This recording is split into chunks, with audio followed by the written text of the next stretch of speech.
Awie anopa me mo pani bi efe no difo be man kwan papa abofu. Eye long term hotel achi wo en kwan papa yi kwan ye de. Enwam ko twa manu mo hwan yasanketo akra. Eye be man kwan pa. Anam bia bi o. Na enwa pa come and see me wie na mitru nyina fifiri. Eda me dai. Nti difo anopa yi. Bi ameba.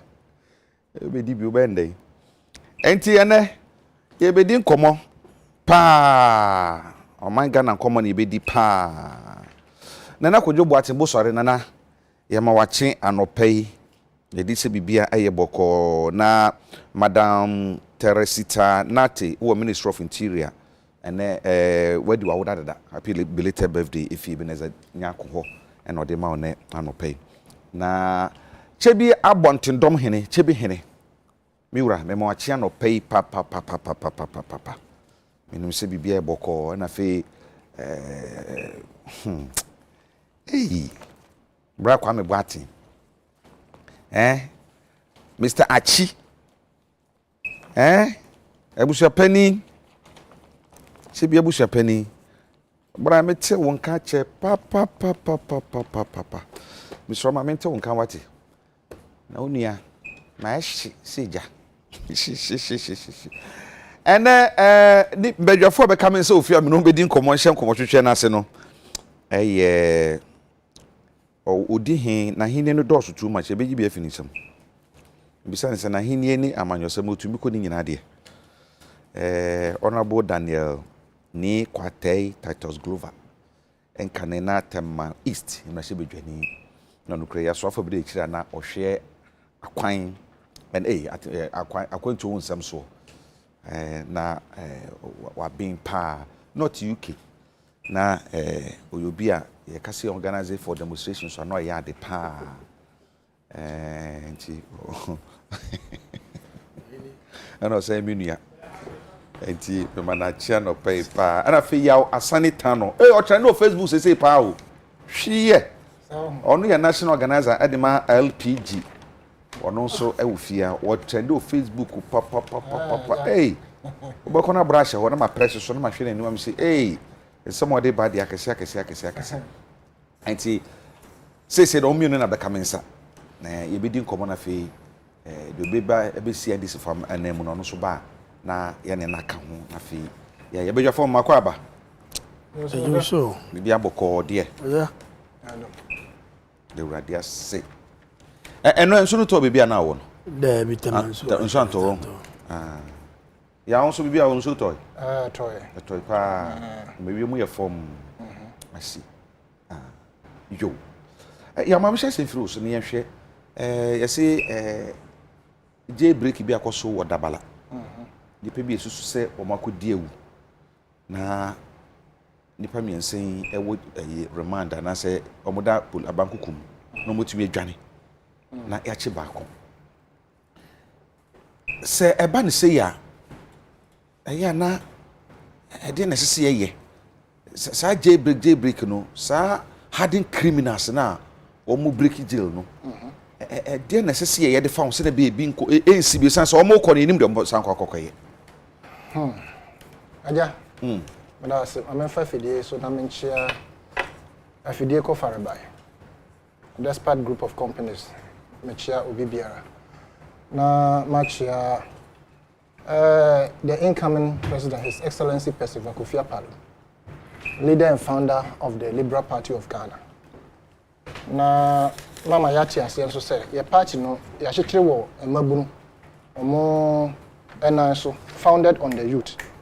Enti the echo ni nyina no it is important say the youth of this country ebemu said there's an alternative to the NDC and the MPP. Na Johnson na be shase na mse mewura ho na menchia madamfo menua agbasi segbefia o wa belempe but na otwe awie ya ntia sempa boys ya yenyina adamfo pa emu bi ekwaye wo kodwokrom o kuma sempotem ho omo samba no ejeso na ombenya kan kwanhia ama emu mienu ahwere omo nkwa nti menua koshi abusuafo ye chia mu nyina ye ma mo yakọ na kejesi nso ye chia abusuafo nyina e ma omo yakọ ye beye ye friend say koshi na ye echirachi ya Saturday ebe e wo Newtown Irako down nti ye de nchie mu odene akoma aboto e de chia abusuafo ma da fofo nyina nso yakọ aja ye kono na mensan so a kire se koko ensem e me say reports are menya free sehwe ene Ashanti region asefem to the extent say koko ni nyina ehye na omo kire se nru a ye spray koko no so no enye nru papa na omo hu ne ntem enru ni bi beba no na ya kire ho made in China. First, na kenim say Kumasi abu akwa. Ena na ye DDT na ye de spray kokos Ghana fo ankasa na eye.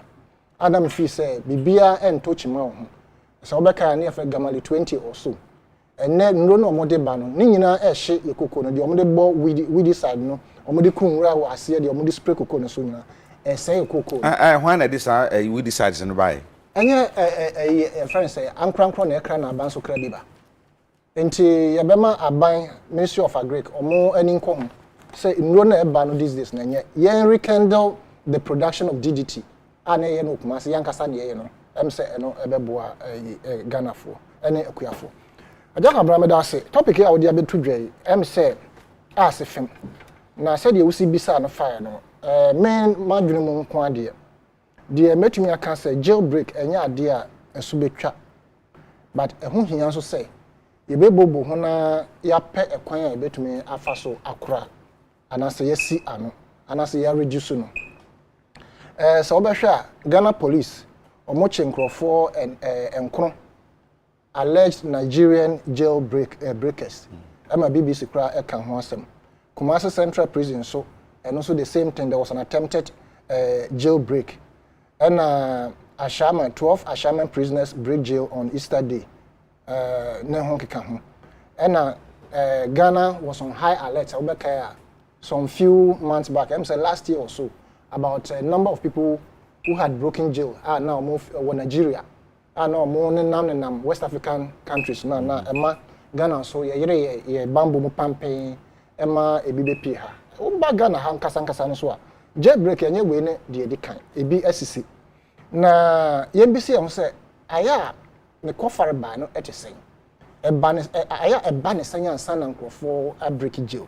Some of the jailbreak pair what we are reading in this morning's news no idea omo etu tokro fa your friend is saying say so baby e do omo akoto war no mu na anasa dan mu no omo di pia bonte. In the first place have ya trance ahihye no ma say every jail and every prison in this country, be it cells or maximum or minimum prison, the kind of material is sit down. Is it possible, say, will be able to break here now?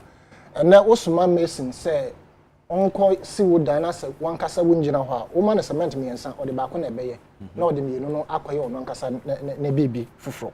And to say home, a dime one ye day or more ye fees as a or more Eddie Bonnet. Ekugono etisen omamu ha your crime rate no we all know say we shouldn't at a population of about 38 million no crime rate no the way I tell me feel say e so by ye kan asaso na ye hwe police civilian ratio na ya bisi am say eso ana na your friend say na make some materials ye dey esi ye dan ye nyina nim say as we speak today there are various areas police for and I say communities police for wo ho no enye police dan aban anasa nkronkro bi asiama mo na ebom no omo akọ high wo bi dan wo call me area no ho ate sesehwe important any voter region important wo be hu say some of the adan nkronkro dan police for are renting and omo higher omo de omo di boni egu ho ebi yetete atakwa medan no you might not believe it, but that is the reality. se wo se wo di bibi ebetu tokro mu a endi wo eda kokra na wo tu awi na ebede na obi owo na duafi oda police for ku betu anya akode na se bibi ete sa na otu de na me kan se yenhwe baby a ne kofarba efiye nti answer na obi betumi aye sa no ma no agina ne ma bese mi no so either say omonne nipa na ohwe omo so no edukaso bom ena omo ebi a omama busuafo bi abetu yeska bi a omo ankasa mbe ye omo ade na omo apiako anase bi kropo ho a omom ne abusuafo di nkomo ma abusuafo eba bebraibe obi a ohwe omo so no na nipa na bie ama omo apiako esisi bebre ena ebi mo nso omo adwene sese bi a akwanya keto a ombenya se bi a bie me na me nkwaje mframa na me nkwaje nso anase bi a hospital kropo no omo tumi use that opportunity to attack na omo adwane ko ye nim jailbreaks are happen not too long ago in room fie me kropo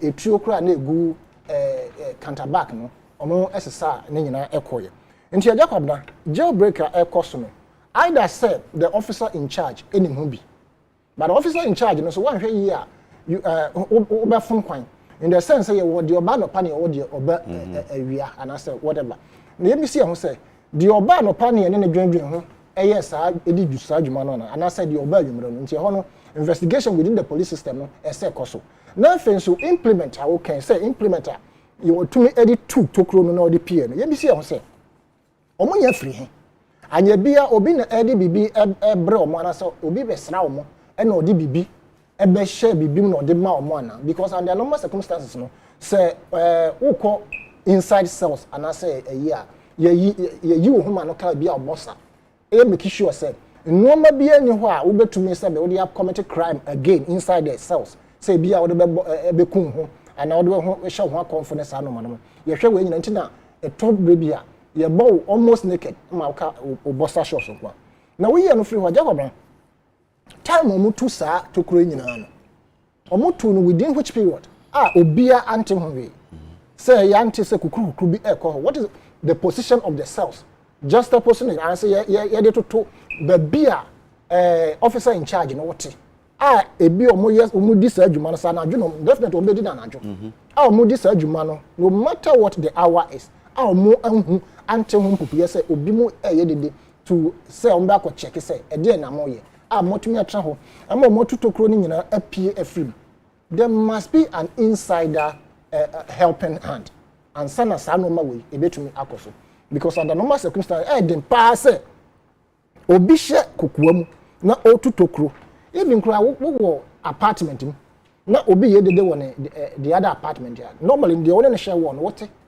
nti ye me nwanwa say bibi saasi na police form wo ho and as the person in charge one thing hom popo ye kra na omotumi apieko but I'm happy so at least the society and as a community no omo ahu the need to provide information the yet no at least ya chimu ba ko ye be hye omo wo sampotem ni nkura say omo beboa na the necessary information needed say because by all business any pan what she will be chain and I say or copy baby enti yam publish our pictures na ye hu asuma si mbi mi wo televisions so especially those televisions no popular wo omo areas no na ye hwehwe omo anim say wo hu obi normally omo dwane so omo ntra ho a omo be ko obi free akọ baby to say sahwi this omo pictures edit that as wanted person with TV so a obi abe hu ama ye hu a yet to me I give you the necessary information here no na ye the ama police for ye nim say police for be protected whoever gives this information regarding say be a nipa na mo susu say what breaking jail and as what dwane afi abanku kom no ye hu no ha na nka ye to me akomo asa nipa nti we de beto amatemamfo no say ye nyina ye mbie ye ni ebi kura betumi aba me yankasa me fichiri nti ye nyina be bi ye ni na sa nkrofo no so mo de mo phone ni egu TV so kwa dia ene krata mumu dia ye behwe ne han pa na ye make sure say yeso ye ni bo mo so a e betumi ama sa information aja na me de ba no besi me das pa honorable titles glover ma me bi sa na answer na no broja jamfi ababeka yensa broja jamfi ndi sama yekunu di makoti ni pasante manten so wono wona so youth organizer baby so ye den some youth organizer me bretwam former youth organizer Ashanti region and I currently who propose for Frana? No, no. And Yami had my message for National Youth Organization. National Youth Organization. That's it. Me and Osro, then title.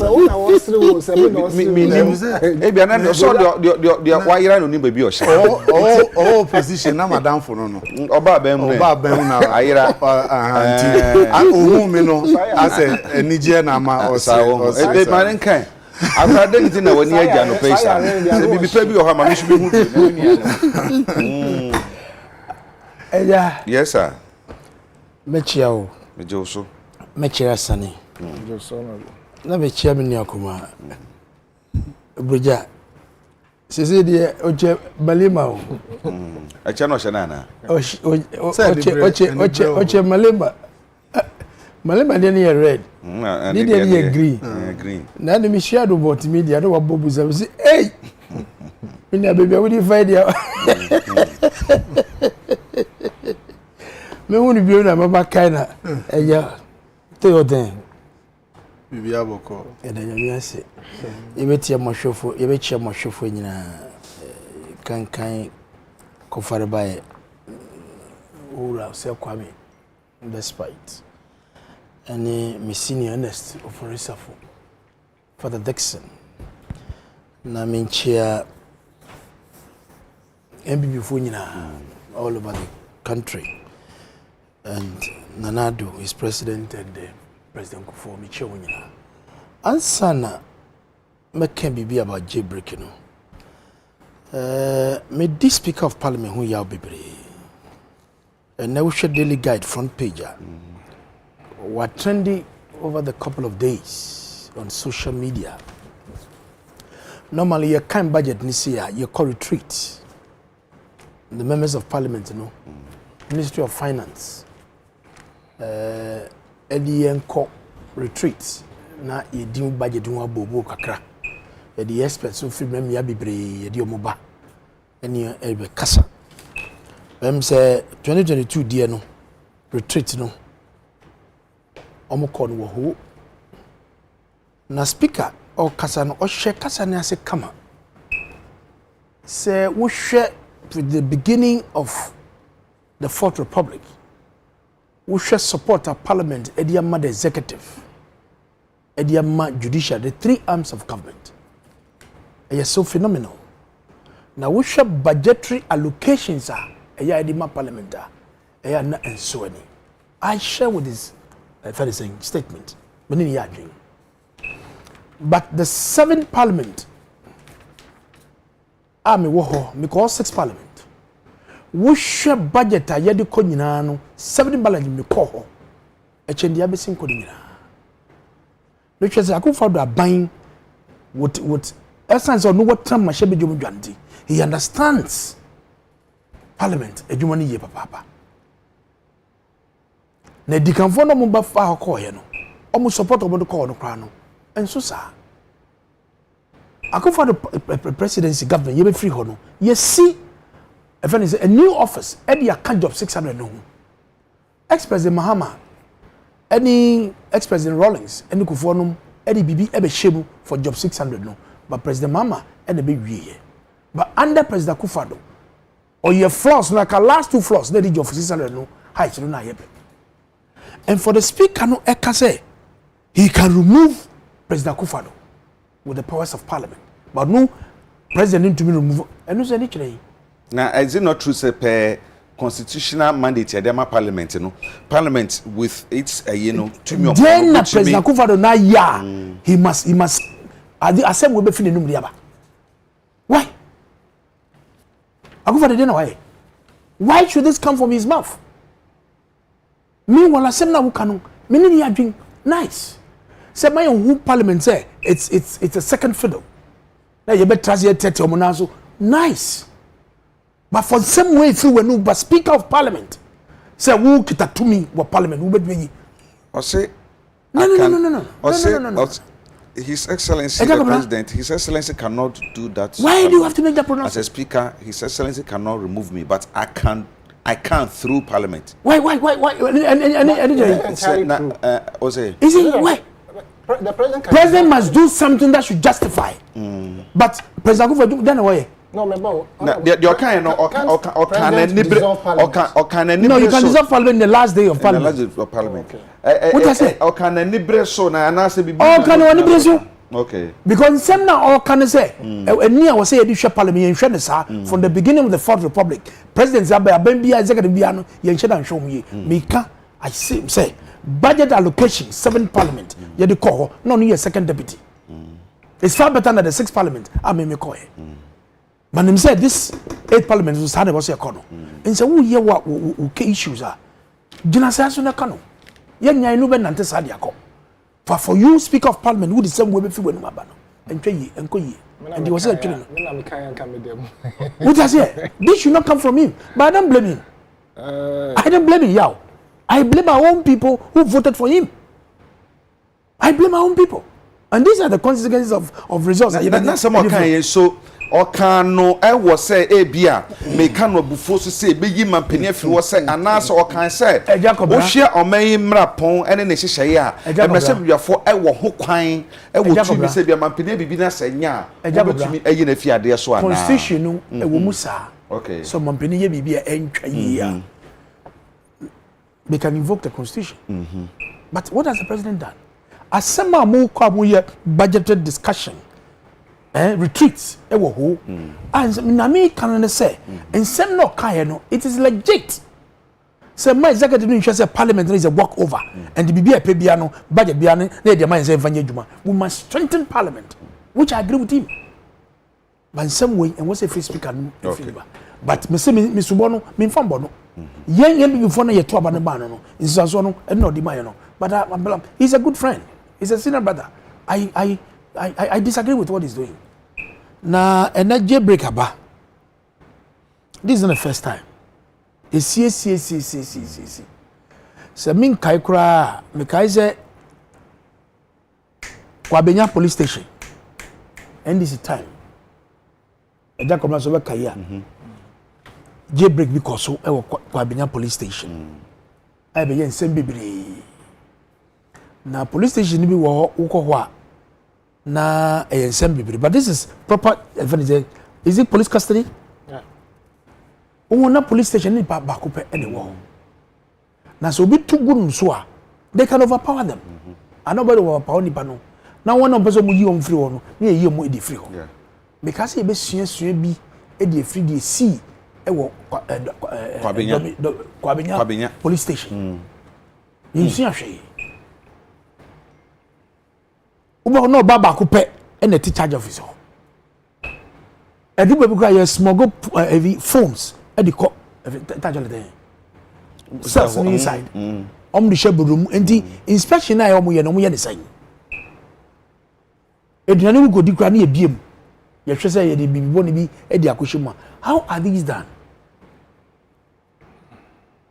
And the way e ya dia was say IGP ordinary edi hwe se nyama ye koso de quite recently say prison warders so be kan say ebinumu be Nsroma busuafo a aye obako mutumi de bibi hye se be o de hye omoto mobile phone na so fazan mani mutumi de hye omoto wa hye o de mobile phone tokuro wo wachi wo piamuda mobile phone anything we need a total overhaul of our prisons and police stations.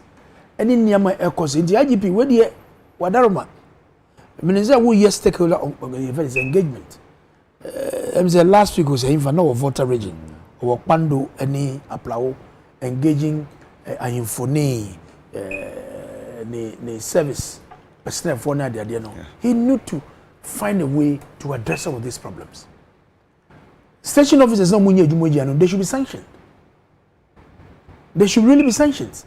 Ni make sure say enkofo no metumi ya adwuma no na inform nsia no na munye adwuma mfama because nipa we break jail or they be che krobo no wan hwe ya bone obedi kra no ebe chen yi and yentime mufo no ye suspicious people and no na we say the police for no communicate ye di mom unso bi number no so na woni ma ebe boa ya kan bibi inimini ya yemfo mufo ni ebe den emfem be video no so any newspapers and social media I have very powerful tool, very powerful platform. And him say the panel what break jail wouldn't name edugu social media so be bibi on biano you bet match no because what you every jelly or gashe sumase edibone so quickly we must come out and expose them bring their pictures out then you say nipa baku mienu wey una break jail then the reason they must investigate how the jail was broken yeah generalasa okay it was say IGP any regional commander of Volta region constitute investigations nyam fan say kwan benz na nipa no fa so or break the jail jail that's it Mr. Ndase brother Jamfi yan hwe asam no ba say ya kwabenya de okan na mama adwene ba bibi so pa say ahobo aye de tena police station wakasa any inmate na ewo ho suspects na ewo inside no ya hwe ne say I saw be a police station no take counter back counter no I to relax class be or tena na saso na so we fi no odi nkomo e dey necessary a lack of vigilance and ma we ba e san say answer no obi said na yawo ka no wo mo bo wo no mu no yante minim say Dabala police station no what I know is say enye ordinary anwan na de anwanpo na de ekra na blocks nti den na mutumi botokuru fa ho a obi ante hwemu nyina tumi dwane say brebe no mo ye da be no mo ye how many days na take care ni sa na mani nyina say abafo tumi break je mutumi to amena fa famu a kwa na sefo yan hwe holistically den na sese ye na ye bambo titiru nipa bonfo de won ko sie no wo munya kwan pp sa yo Jacob na menchia na menchia ya hwefo ene honorable Titus kane no ye madam fo pa oba ben mu oyi u be hwe ti bisane so be hwe mi ministry one office da kumpoda ye meba na pon obaba na so ni office office aban ni de unya wo mu a utifie kura wo mu ayo so resenia ahonfe no guso wo ya enye deputy minister na ama ne ho ayefe aban no a wo deje na minu ya so se ehia chekaka Jacob na sana me be no so no ma men ka bibi keto bi mfa speaker of parliament asem a okan no minyi ni say speaker of parliament okan bone asem no a okan no no kre na yenhwe asem ponti a emane kansa eno bemu wo hu se one mampani akufo ado wo bone bi ana omontemo nye ana ompe na asem akoye se mampani akufo ado na ne din abamu nti na megidi se yenuanom MPP for ade no eha wonum sa but asem a na oka afa mampani bi obeba bia ho nya na o kire ne se parliament eye biaya omo tumi ekuta omo ne so pa nanso empempi no omo mfa sa tumi no enya adwuma nti otwe omo adwen e de asiso say budget idea be ya ye keka ho asem nyina no eyade a parliament wo sa tumi no a obekire sika akonhoma ye de bebo oman no kwan a ye de befa so se timamufo benya so mfa so nti eno na wo ka constitution no asem aka se mampani bi ti akonya so a parliament kan ne ho bom na onya ye che parliament mu miensa na emu mienu ekọ adwenkro se yentu sa mampani no a parliament mi tu no nanso mampani ni sa tumi no a obetimi de ayi obi kura firi mrahye bedwafie nti kire ahoden a parliament wo se omonka ohomum na omonye adwuma na onka se parliament nkotu mampani akufo ado en menyi ni se ebra ye wo mu yikura no sa power of impeachment no ese ye abuse ne sa se bibia ni ho asi ye hunhu a ye kokase ye betu mampani enti mami nua Penny Titus ma omana kumentu yenya mampani aba atwamu a omo aye mrahye bedwafo pen and I fought republic President Kofo any first president ayenya no a na watena mrahye bedwafie order the otosu mienu President John Mahama one Mampeni Akufo-Addo nyina na call parliament the same day omu nyina san free ho 2008 nti obia contribute to job 600 a okay ye jaigu ho bebre NDC aban na be wie kra a ne omo san ye extension ewo ho nti obia eba o contribute asemo a speaker kan no ma ye mfa no out of context emfa me create a time bi ma no ye nim se we nko ane ebra ye nya speaker of parliament a onni aban a wote akonya so afa obia nim se na mom pene so se nko be ye speaker of parliament no ye to abani wie kra ye kan no yi temafo mo fan ewo west hon mo kwose sankrata no kra nka mo di dwane ye MPP for no a nti obia nim se de ade no ahye mo se Badmin and a speaker of parliament. Nkoma ye die no hamu bebre no abo na kwotwe ba me pese ye hu bi kakra na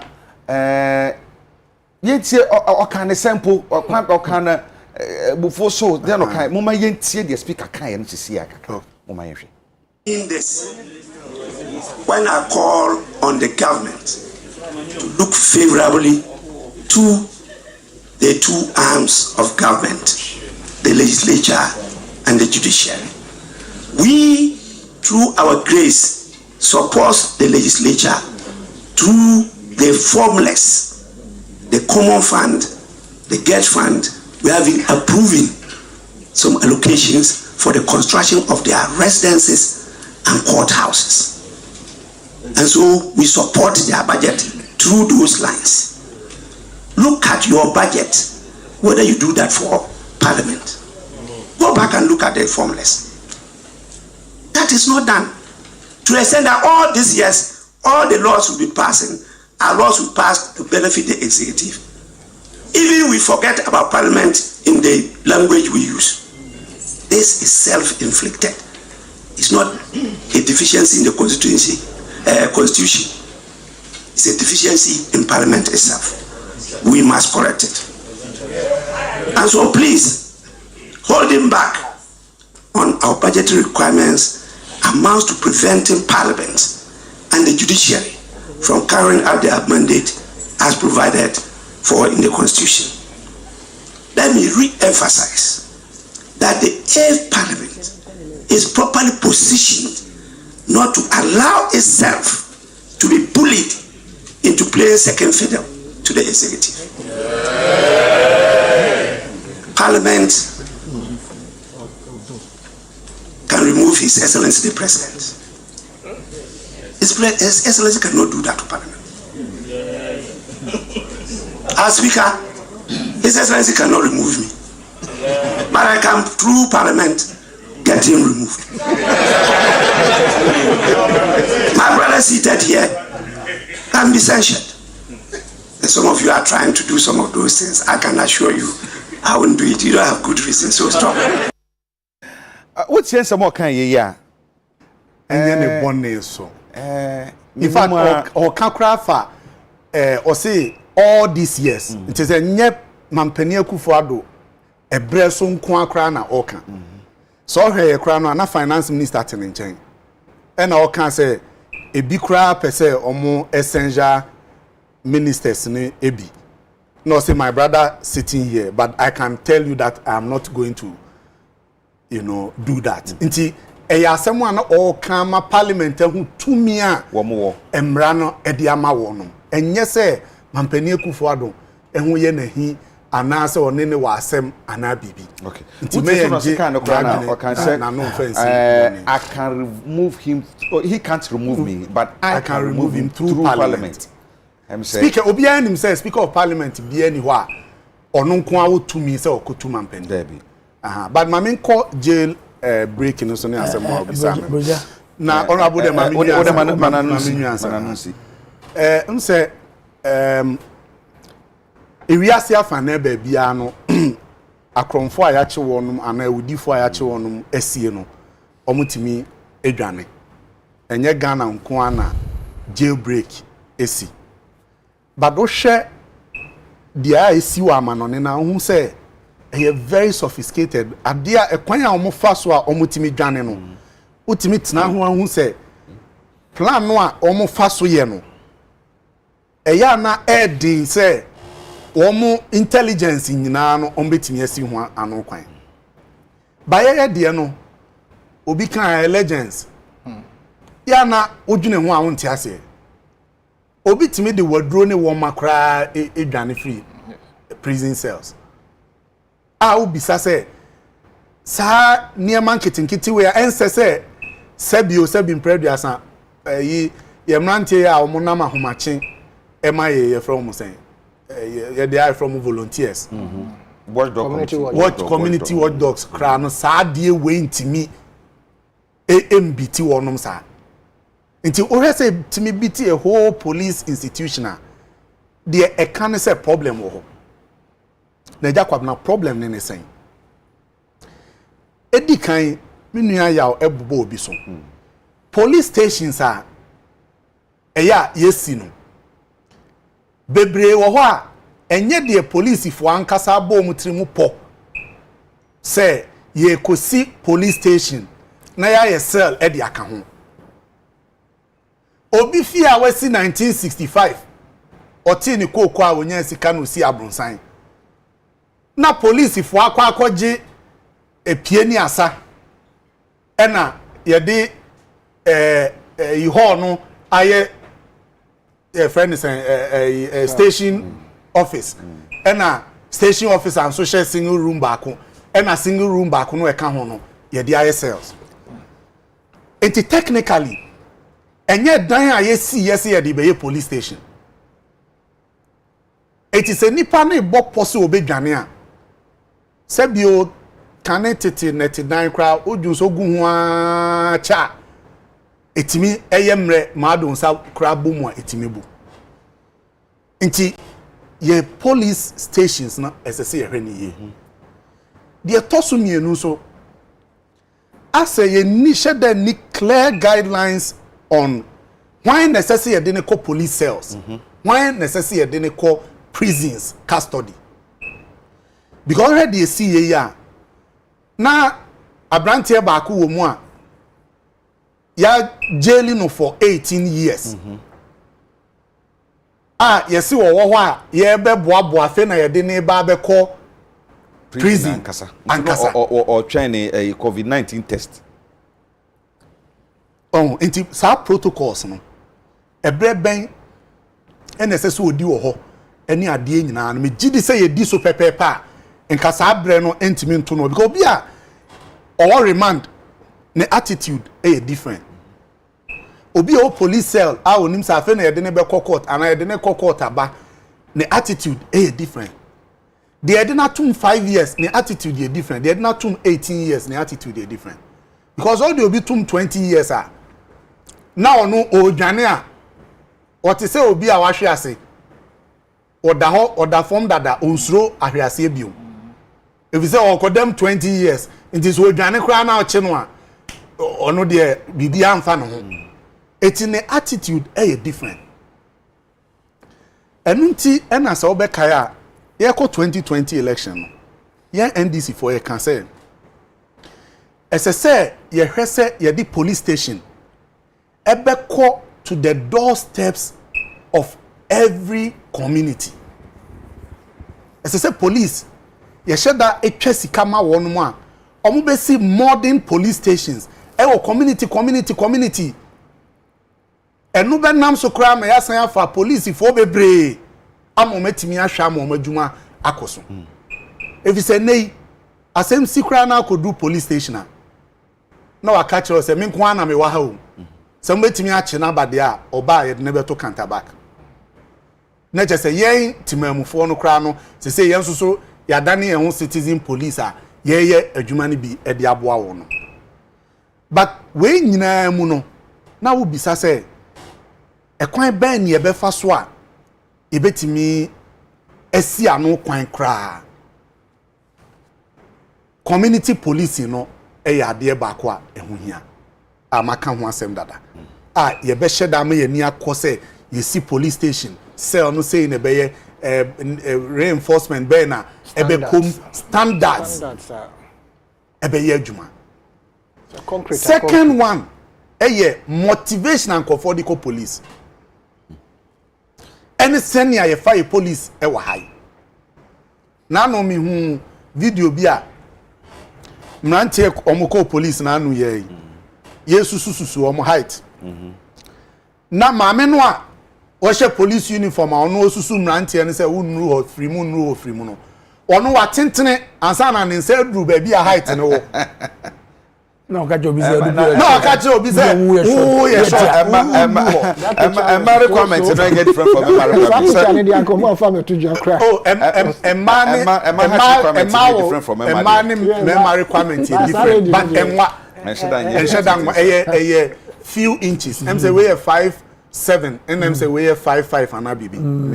I stand to. Who the background weight ya? Or tentene, sana, you know, baby, rule ne wo ne insana dru ho. And so I say obi mrefie. Eti motivation no hia. Obi akotena police station. Ne de ne se wa ba adwuma, se ne be ya bosome be so ne atua ne ka. Enye odo ene akoma owo wa adwuma nim ti na ote ho. Enti sa no bibia ekoso bia no ote ho nso onte because baby a na adwene wo sa bre no a ote charge office ho no. Enye mo amwo sales ho no na na adwene kra ewo mo so. Nti ewo se ye hwe Ghana police ye dwumadi a ye nyina de bako a me dampare obeya mebo na baso permanent CP police reform ehun hia ye betimi aso ano nketenkete omo uniforms training na de ma omo ni ade, but we need a comprehensive police reform akatuasem enso beka ho bi na ma motivation no aye kese. Sesi a police ni ano ohoi ya ma no na otwe miensa so onko chinkofo ne mra o kofa wo mo he. But not just the pay alone ajakabra. It is important say baby omoda police wo pon adwuma na o kofia oba minimum awrabi chantan awrabi na opon ana night duty be 11:30 12 midnight. Sata no wafa ka akosi junction bi ansa na wafa trotro free ho akoba bi ansa wafa taxi free ho akona after midnight and opon. It's serious. I think omo ko highway no omo ho omo bo chan bibia. I'm telling you it's appalling. So far okay yemvanse Kumase Tamale Kwantempon ko Nsroma baby a metwam anopapa bia no me nyina mfa police for no kra na ye be num obi ho a wapon adwuma but ojina kwan ho lift even Accra many because sa kwan no so no hardly say obenya commercial vehicles are air short ekoba nti bi a wapon 6 o'clock obetimi agina ho sa 7:30 ansana obi dumfo bi agina no wafa no de na kwa akosi na bi a hoko nti we need a total police reform ebehwe IGP ompe consultant omubehwe the entire police system no na ya hwe wo housing wo akatua wo ni nyina affect moral training everything any kwan a ye fa so fa police for no yemfa partisan ne sa niema no enwurawuramu eno kra etoda edianimguase kra bre service no enrechia omuso omakochi amro ba bia also national security den na onya kwan ko yes national security cause bia ne party wa ban mu ana ne wo fa damfo nua binim obi wo ho yen background check ni ade akane na ye ni nyina no ensheda eni ho case bi e wo court na anu yi me refi the particular case up say sa kufu asemi soja ni onu be di adanse no ye bisa na asem no say obi certificate kwa no no odiko soja. How can that be possible? Yen check nipa ne background nothing so enso no nam say o recording kofo a mo ba be yeku onso kra na obedi adanse no wo problem kra so chen obi ade nti esese ye hwe enu yie na be ma se ye beti se obi adwane afri police cells and prison cells na ya dwene ho ahu se eh kwa we de o ye smart o ye intelligent o kwan ya ofa so ye no na ehu na nkoba se na de na police ni na da na o he na de bibi bubo bibi mo awante eni ade ye se e concrete ade e wo ho adade ehyem enua na ehyehye ntemu omo tu dade ne concrete ni nyina de akoto toilet so na omo afamu nwanwa de na omo de say acid no omo de gugu ho se de you can see that they did it over a period of time. Inspections send a police for ehwehwe police cells say bosumi bia ye bekwa akohwe say bibia in place ana say ye kan obi shemu ane atum ye kan obi shemu ane atum ye hwe senia etie mi sumi nim say police service omo wo estate department omo hwe omo japade nyina so eti sa ne ma we nyina na ya hwe a de bia ye bete obi kra de sapokra timi rawa na odi adwane okay ene kwan omo fa so de niema ense so omo de cells one prison so kono so ade esese ye hwe niye okay ene wo ha obi timi frɛ say ofrɛ fi abrochiri enso na owo sawam send mobile money a omoje wo ho no enya asem ketwa sa yi ba omia tax ya ba kra e be affect prison omoji mobile money sa wo nyina wo de abamu de ye be kan ho asem you see I think that the previous administration they started a project at a friend said depot and sincerely speaking the government of the day has done fantastic oko hwebe bi omo paja residence for the police pages do no I pray said they will be able to complete it before they leave office. So fantastic. And I want to advise her so more hear this kind of project or more replicate here and go see substandard I was say also do the same thing as you've done here and on the pa in terms of development. Now question be every police unit in him say a dan one crano a bia na wo a so a bia na wo sahwe science so bia na wo voter region a bia kwetoy and also whatever it is but who feel say Accra na capital city nti wo si but the standard one e Accra no wa ko si substandard e wo kwetoy we will never develop and that jailbreak no the na honorable can it was 2018 January 21st or so. Kwabenyade no. Kwabenyade. As we speak, right? So omo police. But the police watch it. Actually, later on they Jacob na arrested them. I'm say Broja kasa bebre. And the submission is solid. But now kasa IGP no cry makan na waje on to one Namumbi to look for a consultant to do a general overview of the police. It is something that has been done already. Now when you know omo housing needs enya ewom abang etu one namum akundi a omo be ye adwuma nyina no eno se den ekika ho bi. This November we are expecting 3 helicopters to fight crime. Then as the fear ni TV a won say criminals here police will do there's an overhead helicopter edi omogina they were expecting because you see hangars uko there's a hangar there right now training pilots any police officers will be supporting the pilots in the fight against crime. So a lot has been done for these police and we should say no cameras na edi abaizwa ebuapa cameras no ebua bebre. And when I'm ground red light and would wanna near Becho. And honorable, it is important say every police cells on cameras near being because you cannot give us the previous administration that started and I'm about to us. But it is police station the end here because consistently since 2019 cells it is fair. You cannot provide cameras outside and then leave the police where you have kept these I know someone will inside walk right around the police station. No, you're inside. Where the you position station. Them advantage points. This is a jailbreaker. It's easier to. Okay. No, you can have cameras to monitor your personnel. And your internal but inside the cells, their privacy.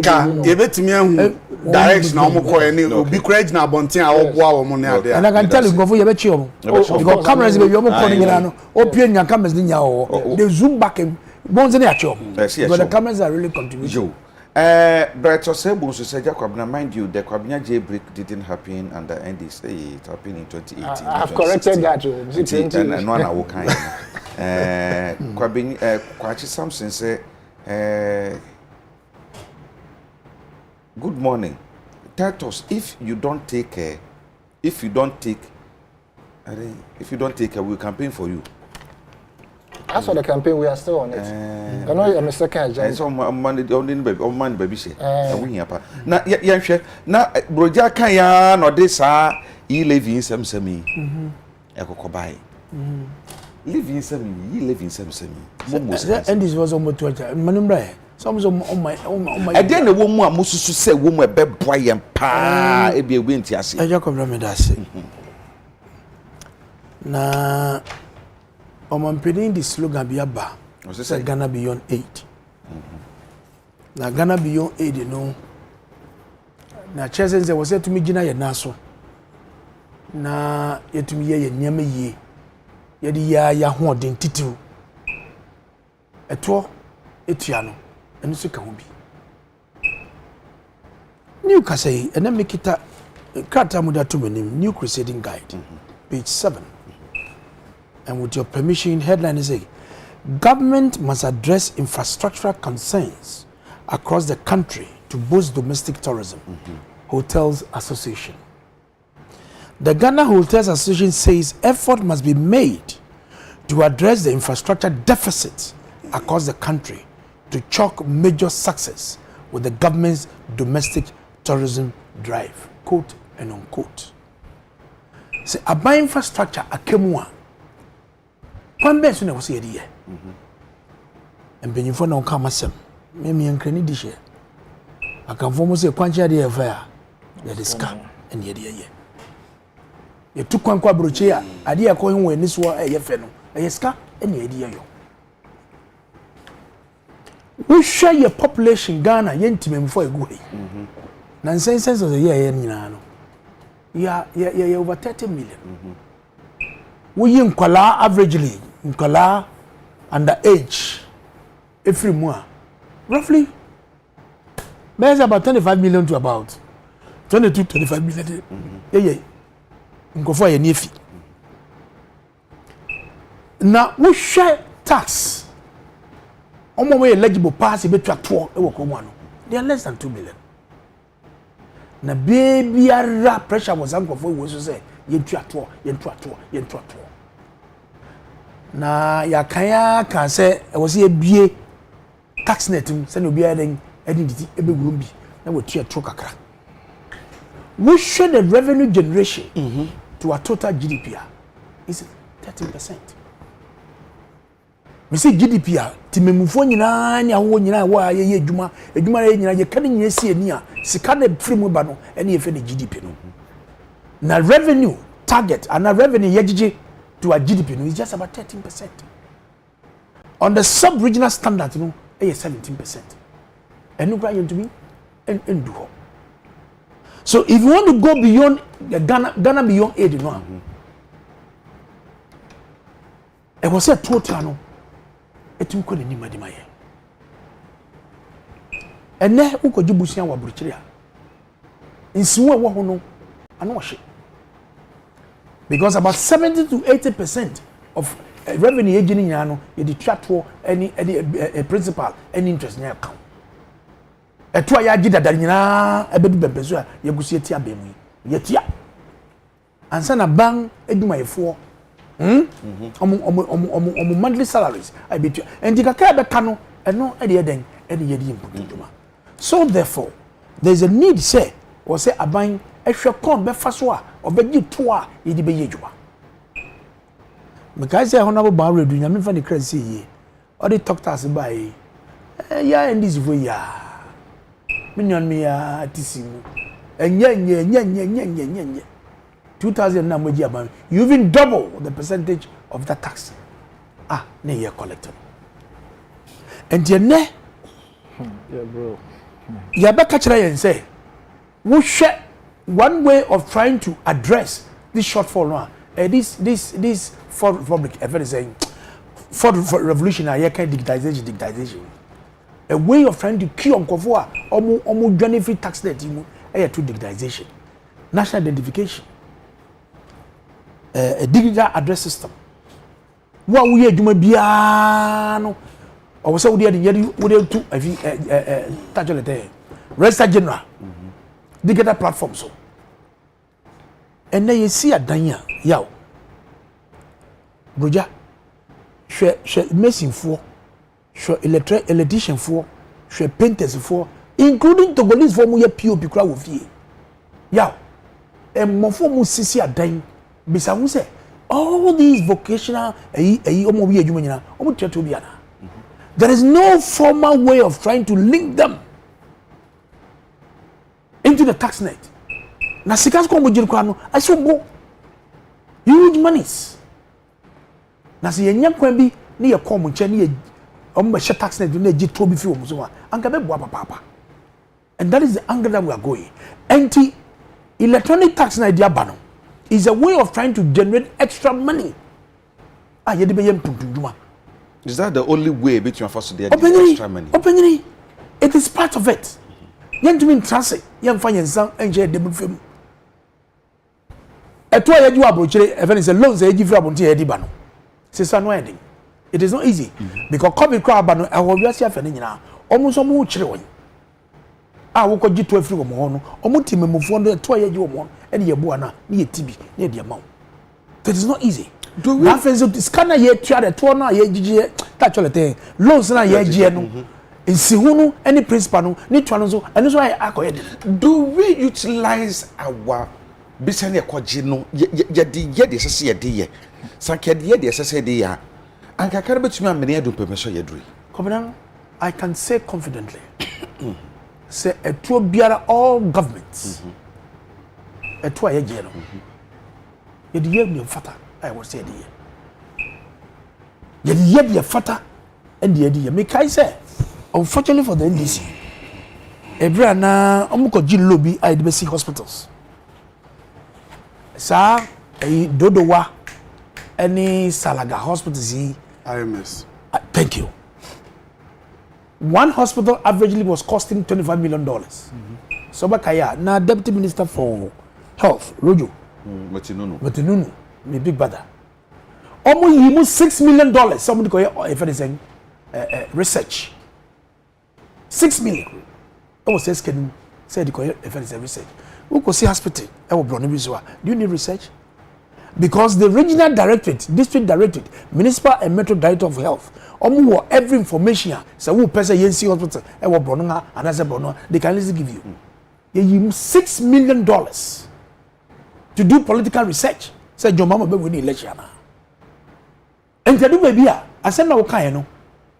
Say scanner ejemu fa ye adwuma no e mo fa nyanya ne ye because I have an example of that report that came radio ankasa nanum to no to say to for what I know. No, you think it's possible? For what I know, but you use $6 million. Is it possible? Yes, you did it. What they use $6 million. One will be contract. Can I have the floor? Please. Our contract in the boy that's what this can equate. Do so. What's our $6 million. You political research. Say your mama we need election in 2016. And never see you know.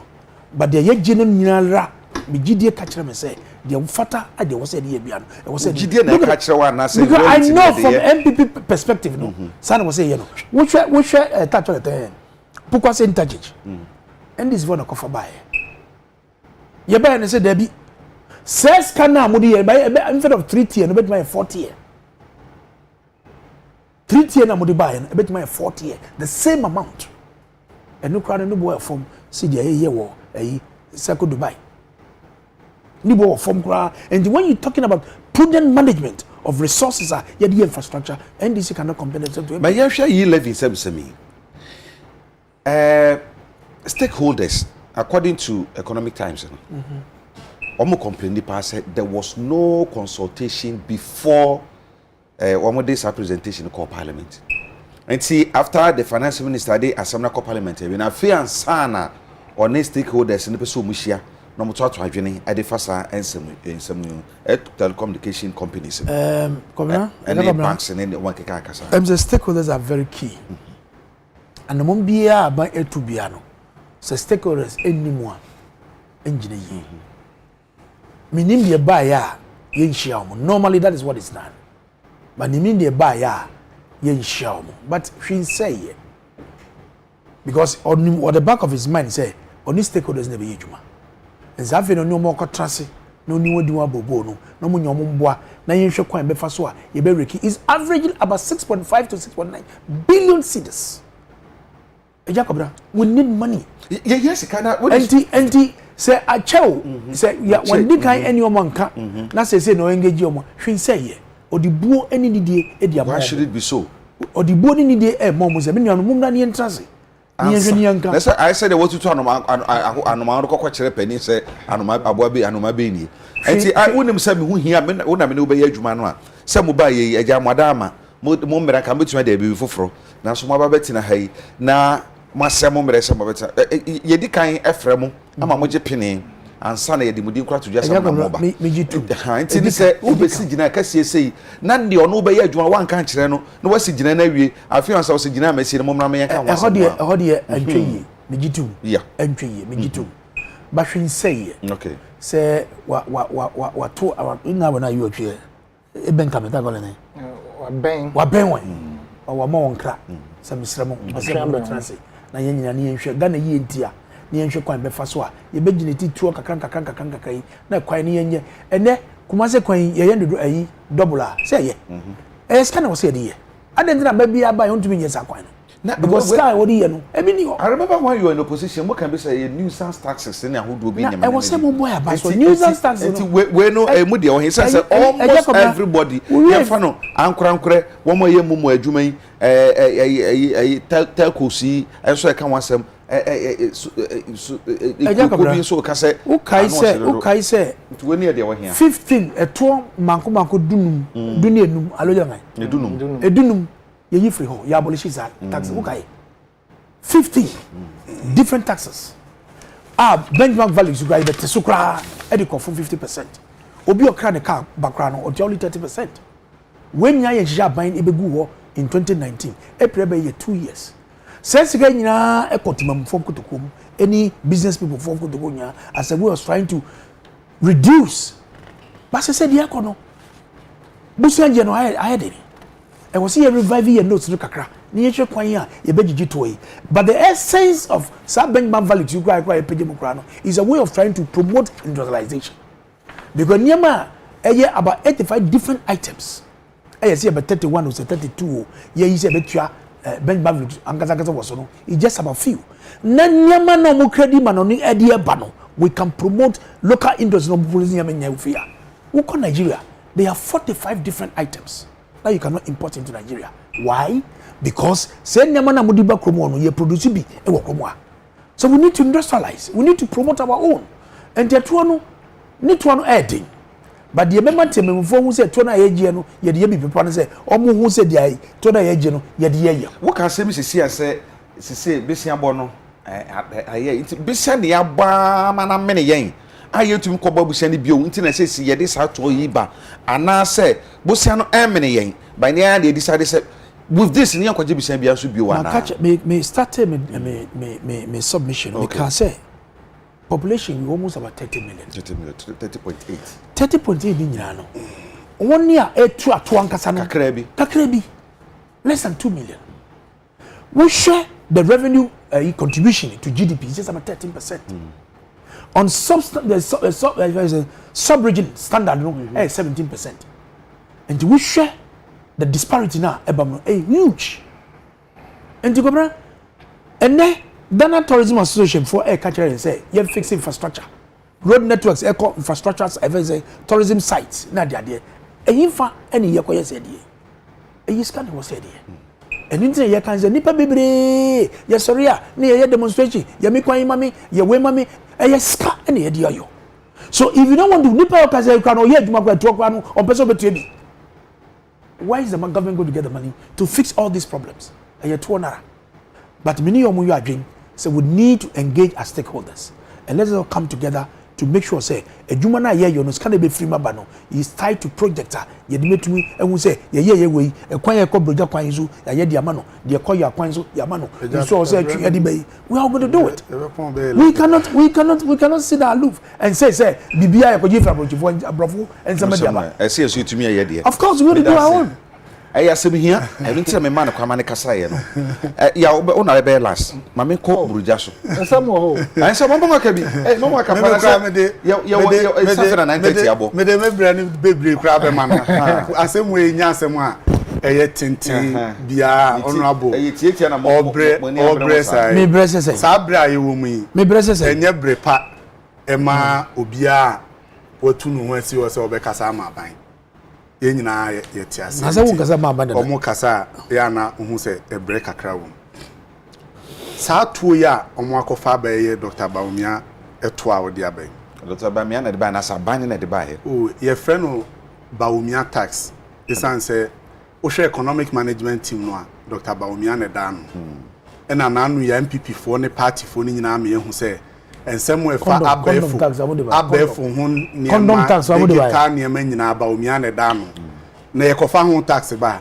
enfa hun so bo nkobo asamu aboatia na osafomafo Dr. Bawumia tax nti simple as that enye omumfa meye mpuntudwuma bia omumfa nye mpuntudwuma bia na mechiro in just a minute kitwa bi emse pokuase interchange no honorable kan ho asem se na ye 3 tier ampa NDC ye na ekoje ebusian na ye 3 tier interchange na ye sign the traffic management system aka ho ene omo buy no omo say traffic management ne ho hia nti ye nye no 4 tier ena me ne wo kasa se wokọ ehọ a omo a etisa ampotamu ho no ombe kan che se ade na esi wo na efe enso wo be hu se traffic no a na ewo ho a esese nke yifri ho kra no intimi nti mo musika na mo kan mo be 3 tier no ma yes traffic management and omo ne yes and omo yi traffic management on assess ka omo ko kan 4 tier so it is not as if say moncheche traffic management what exactly what is it don't just say ne mpesa me kire ne say the fundamental of argument now we making am pesa me diffuse ne say enye se na bosia na yakoje no aburo so anka obi be fa bia di eno omo no baaye no omo de sa sika no ebeye 40 project no ne cost no no eno omo yi component bi free ho okay e di component bi ebeka eno ho asem na me pesa me traffic manager what does that do my time more explain it about data mean you so me time no enko let me deal with issues now efa Bawumia tax no the entire American say ye mfa sa ato no enko sie mpuntunyuma bia so obi ka kire say eto na omo beje wo mobile money so bogafo sika omo be send ye bank transfers any even say wutua tight kra ma wa sorry a ye beje sa ato ni nyina no enko ye mpuntunyuma bia nakwa dey good bosia omo baaye omo abo emene oman Ghana nti omo nya sika ntua nsi ho no enu nti so omo kobo besia na anu ya omo koso omo kobo besia obi amfi omo eti omo pese ewiase amansan hu se 2022 no aban benye sika bebre woni nsem a obebo besia ode bema no esan se obenya sika ode betua it's as simple as that sika yehia si yedi betua nsi ho ene bosia no de aso ese si etua free wa friend amortization no oka enu nko amienu bomu a now the salary a yetua ma adwumayefo ne ade nyina ebeka ho a adu be se 90 billion sika aban so se ne nsa beka wo afi we nyina mu 100 billion it is aban pesika yede be goods and services yede be ton krata wo ministries ne ade agese yekobo besia ye pede yede be mpuntunyuma agese yekobo besia we nyina ye se tax no kra baso a o magi tax no eti obi be dada o se o mu beji sa tax no e de akwakọ ye mpuntunyuma enye no kre bosia a o mu abo mfie numnie Ghana ye bosia ne ye wo nyina car ne ye di nyina ye 120 billion wɔn ba yɛ ɛduru 343 billion a kyerɛ sɛ mfie num wɔn nko ade 223 billion Ghana cedis na abɛka ho enti nsiho a yɛhia si yɛde betua no yɛnya sika mfa nkotua ɛnyɛ saa afi etwam na afi a yɛwɔ mu yi aban bu nkonta sɛ ɛto a obɛgye wɔ Ghana fo nyinaa hɔ 55 billion Ghana cedis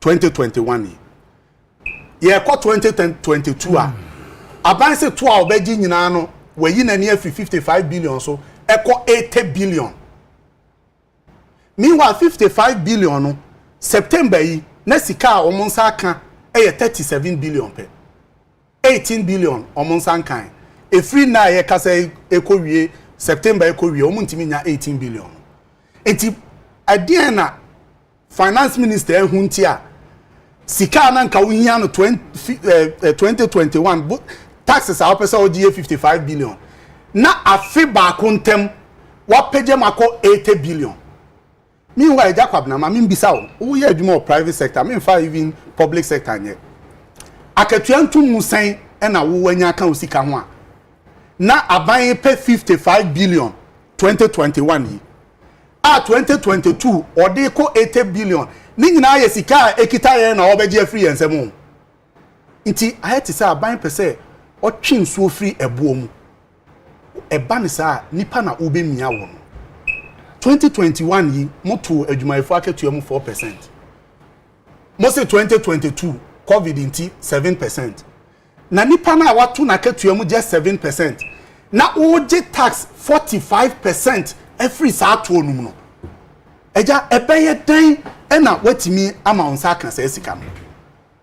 Hwe saa to yi a abedie hu kura ne se eja sa o send me 1000 Ghana cedis ya. Baumia beje 1.7 no so. Baumia na jana so mane na je. Baumia tax. Ayo mane na je. Baumia ono na. Ye kan budget no kro na na ye active. Almost your mine no. Mine ni nipa o. Onzo so dey na no. Nti aban no e je dia mo dey tie me. O send me 1000 Ghana cedis ya. Baumia tax no 1.7. Sa 1000 na me ka se o mi nua ya o.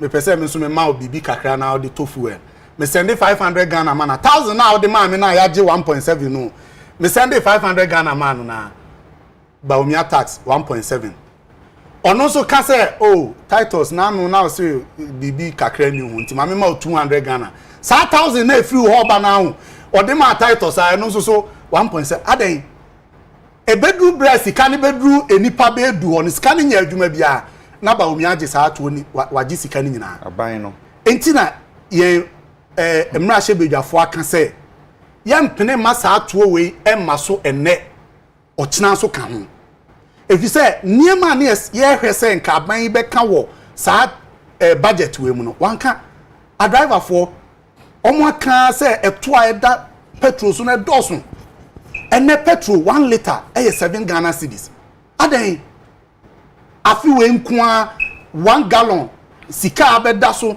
petrol ntumu 10 Ghana cedis ni akiri adam pese mukuyan taxes bebre 20 pesos energy sector recovery levy 10 pesos ebola tax mudi ato petrol so 18 pesos energy sector recovery levy 30% increase energy sector levies ya 11% increase special petroleum tax bust margin bebre mu wi ama be kan che say budget we agenkwa budget why na to budget ni din agenkwa Yesu Kristo bae na obeje adasaman wode ne moja ebe pepa ye bone no eden na oye otu ne ho che sacrifice ono de ne ho maaye wanka se wo mo a obeje wo mo nkwa no yemfa wo mo enkosan mremu dua no so ne yemma wo masennuam ono na de ne ho ko gima amansan what the agenkwa budget na eba no wo aban no what sacrifices are you making wo making sacrifice bi anke buy na so deputy ministers nyina no obi anti ne pay so 10% president Akufo-Addo ono so ati ne pay so yesika ya odi high private jet yi yesi Ghana beyond aid ye ne aye wo private ye wo jet ni bi obetwi no ye nyai de ye de ko fa plane no ye nyai reckless spending sika a fan of one SARS 2020 auditor general here 12 billion ena auditor general say ashi sika yentimi anhweso meanwhile wo beji momo tax 7 billion wo share 12 billion nisu ya nka wo hia momo tax no enti budget a momo de be wia yen abekumi ye asen ye o se nke ye abunsanfo budget no makoto ni di agenkwa budget say ebe dada yenti meanwhile no more you are not sacrificing for anything you are draining the ordinary Ghanaian ema ye hu be kire ye say kwa hu kire mu mo na broja so de ka kai no be ma me e na mo yesa ya wo ne me nya adwen the now so the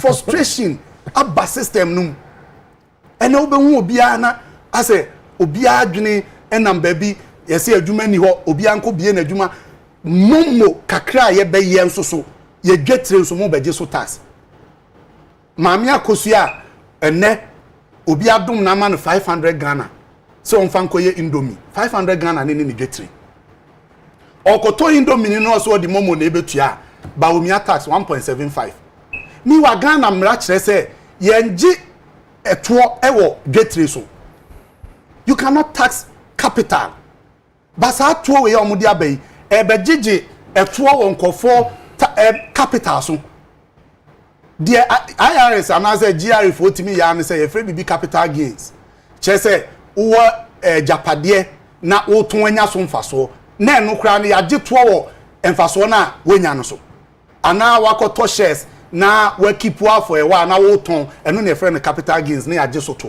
but capital getre ankasa ye nye so to mo akofa to aba ye beji getre eso eto amene mo na ma advice here say cathedral yen sending mobile money enkoma emfansi asori dan nene wo sending mobile money na me dia kosi asori dan na asan age tax adan nti sa to ne de ya de a ebe kum Ghana man a ebe ma aban no wanya sika odi kwa akotua bosia a oje munya bosia ne bo musi Ghana beyond 8 yet sika so sa sika na yete so no a President Akufo-Addo aba ne yeda ho te se ska no so mumma yenhwe na montete mu niema amu ye so ho na ehiame no kaye kan na mo ye bibia obi ani behu se aban no e sacrifice mo expenditure sika yede ko mampani Akufo-Addo aso e kosoro sika yede ma ye friend say ministries ni ade ni nyina akwa na e kosoro enso so yene a yete omanum no aye necessary nka mo tete mo de so ma ye ho to ye no sa ho to no ye hu ena ye ho kira na e kire ye how is this possible ejakwab na tie de me kan ye pa o how is this possible me question we na me de manu asi say abanya afi 2021 okas obejiji taxes 55 billion ye do September na ni sa kan 37 billion pe afi e wona nim na afi also obejiji taxes 80 billion meanwhile ye sika ekura ye no 2021 na nka woji 55 billion ye ntimentu ya no eno an ekura ye nto adwumayefo akatuam ebi mfiri ba bi meka ho nto be den na won setimi aka bia na be ye hihye bi a wo bia wo nimu a obi akotena broche wa ye adwuma nan ma me yare wa friend say ye mfasi camera na ye mfa nkoto ebibiduro nchekere ne nan o send sika no a de otia broche de wa anye ne tax no sika de beto ma me mo account ma ba o mia tax na waba o se fa 1.75 ma me nipa na ono a create the infrastructure mobile telecommunication companies no wo mo crampo no the whole value chain e free we su ye 1% wo na wa anye sika no hwe o mfa moa bia moa obi ano se wo beje 1.75 adai Apa usika Dr. Brown or brim so apa usika say ever since this government assumed power what they are consistent about is their irresponsibility. Clearly they have never been consistent in In 2019 they introduced Fiscal Responsibility Act just to serve as a guard on expenditure. Just within a year they suspended the act. Budget deficits were in excess of 11% and 7% for 2020 and 2021. Respectively, interest services has now become the #1 item in our budget. Now, I say GM left about $500 million in the sinking fund, $300 million in Get Fund, $200 million in Heritage Fund. All has been squandered. Ghana doesn't have any cash as a buffer. Bad economic managers. George Aguje Johnson Amwako say good morning, Jacob. I love your personality and habit, Papa. I say why is Honorable Titus Grover afraid that Speaker will remove President? I was sorry. Also, what try Speaker? I'm going to be able. Meaning so baby it is not all can edit as your some so keke. Also, we kwaku just say me can't DC ni MP omo atwuma atiwa it say asamantamfo kwan no. Omo pegalam say wasamantamfo. It's a galam said I could be out until asamantamfo so no mboafu yi. Ahoso epie ho ayo. Ye hwe maybe sa ho say I dey pa the MPP for. Ya bre o ya bre. Ye mpe bia mfiri omu chen bio. Tax on some no. How do you do? Or say let them forget that. Let me tell them. They shouldn't forget that. Okay. So I got low question. Said Ghana must start from somewhere. Where? Starting from Nyanko. Santa Mudine there. I was not when are they going to be paid? Sir. Yeah, Mamma also. But 30 seconds. Yeah. Only honorable can issue be said on mining in 8% penna etuato. Can be said, but it's very misleading. 13%. 13%. It's misleading. Revenue. It's misleading. Total revenue to GDP is 13%. No, I say taxes. Yeah, on mine on what etua taxes. No. Me say the population 8%. I mean, my boy 8%. You didn't hear what. This is less than 2 million. 2 million. But which is misleading. On say your economy no, largely informal.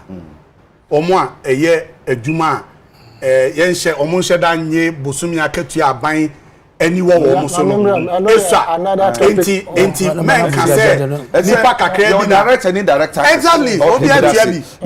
Me da say Yaro Jacob said, Dr. Bamia said taxation is a lazy man's approach, so why are they still taking the tax that NDC have putting us on? Okay, I'm saying now there's no person get here one say taxation blah blah blah, so now we kind of opposition. And now say now not side mind, but I say I'm advising the MPP and the communication team to either keep mute or stop trying to justify anything they hear, since they loses one soul anytime they talk on television or radio. And they say they be a communicators and baby and people cool. Hey sir, any research may you be who say PCI I am yo yeah, say I'm so much started debating no crane. Debate must start in and I'm a man to say there's no way say on best support my leave you to me course. Now share almost all the newspapers and the government communication. John Kuma say she be a baby one more men kasema to me gina. But I quite remember say finance minister can say me said okay Sato ye sky babaji no ye de baba ya kwan ane nyama mputu djuma nyama hodo bebre. Do you also see it as a form of sort of can lazy man's approach? So nobody DJ to and that's a side see no eduru baby a ne de sisi ye it is baby eduru say man ga ne so gina say now ye gina ma ye huni and say to wo say na age no amene yen obi apeso ba ma e bibio nti na mana koba sa na Jacob Ramda say answer na me won sem fu bi a metete ne tete no na fe yakọ as asen crofom asen akrofom em say company bi wo ho branch bi ko school em say Germany or so Netherlands something like that and on encrophobia team up into cocoa na ye beti no ya hata kan ehunsuo no na sane kokeke no ensuo no omo de yes fruit juice imane sane kokeke nti Ministry of Agric omo tap into na omo nkyere kuafo ni nyina no mo to be fine na say so come the yensa no omo establish sa kind of small factories no cocoa growing areas ni Ghana woni am pa na ye di agrosa no me say sa cocoa hunsuo no omo de yensa ye de kogu apaso na say ye buru no na ni nyina so ne ko meanwhile to me the year insa kama fruit juice ahoro the year no free ho na Honorable Titus Glover, Honorable Yenim, na yenim na hoka, and said you see a din in common fund in Kita Hundio media houses. Why MP Ako 2 terms as a deputy minister for transport. Now, my crime was say minister for transport. Sir, honorable, you worked under him. Yeah, Monsieur. To this time. And honorable is going for the general secretaryship of the New Patriotic Party, and you throw your weight behind him, no matter what. Honorable. Yes, yes. Oh, okay. And you are best supporting it, then at least you bring a certain caliber of people are. Lady NPP. You say this time around. Who told you? Now, so honorable titles. Your friend say general secretary. NPP. Does it mean that you are going to defeat Asana? No. The fact that he's going does not mean that. And there's a campaign now. No. Oba. Also supporting. Now you are employing them. Now you are Juma. Until you are turning children in the park. Na mamenchia Western North for Liberal Party and painful na friend say Stanley Adu Bright and then Crawford na and Jarvis Ato no so Western region or more chairman Chiamo na Jacob na yes sir and somehow share sa 1.75% of my to Mumusu left to me alone. Yen free home. Or maybe I had the taxes and I said to any of the chichery. Right? Until I will be the last person make a set here a tour IAG. So because of money free home, I'm not saying they should remove it entirely. But what I'm saying, based on the perspective of the Liberal Party of Ghana, they say, so what shall tell Kosi? Omo just kapuduo pa afia ye use omo services no na sase kan nyina so no omo beje awie no omo de ko amanone because companies na tokos ni nyina na enye Ghana for na like majority shareholders enti already no tokos na je 1% na aban so the talk tax no so a ye introduced long ago under Yoruba Bayred no omo so omo age. Into what we are simply saying is say, anka monetary costs bet trans. No more can say okay, 1% na margin. Ye be no more bet simple. Ye na can say okay, monje 1.5%. Na sa 1.5% no. Ye no more bet 50-50. Na se pa ye be say aso agu. Ye use obo services no so memo no. Ajakwa na eha. In the sense say, omo the framers of this particular budget no omo fee say omo charge 1.7% na no. Omo sabe omo andua nko nchire say the same 120 cities and I say bia 200 cities na may send you ama ajakwabna no wo so can say wo send am obi a ye be charge you. They did not see say it's a cycle of taxes as that's can at the end of the day no it loses its value of let's say 200 now may send them out at the end of the day it's not no more 200 Ghana cities omo ebi omo andua nko chire say ntina ye wura jonkuma ono so ababonto obeka say they will look at it and sincerely speaking in looking at it no they should decide say they will take it off the burden of yen timamfo no and money may a responsibility say na betua taxes no and the responsibility of the telcos or modisika pudio every year ekwa ema yesidi no ehon entumi enye den nti that is the aspect of which we are looking at but ajakwabna must they even think of this one at all? Must they? Question that maybe say is based on the fact say, you cocoa, and to me I'm wire, and you could just say you took cocoa. You were diamond, and to me I'm wire. That's what I get with me, John. Say, cocoa no. Cocoa no, you could just say, na ya cotton. Cocoa, you cotton, woman jayaka. Ah, I feel so. Na ya see, na ya could just say, but cocoa, na I said, yeah. Meaning, well, you were diamond, and to me I'm wire. You will gold, sir, all natural resources in your 90%, 90%, you were oil, and also into me wire.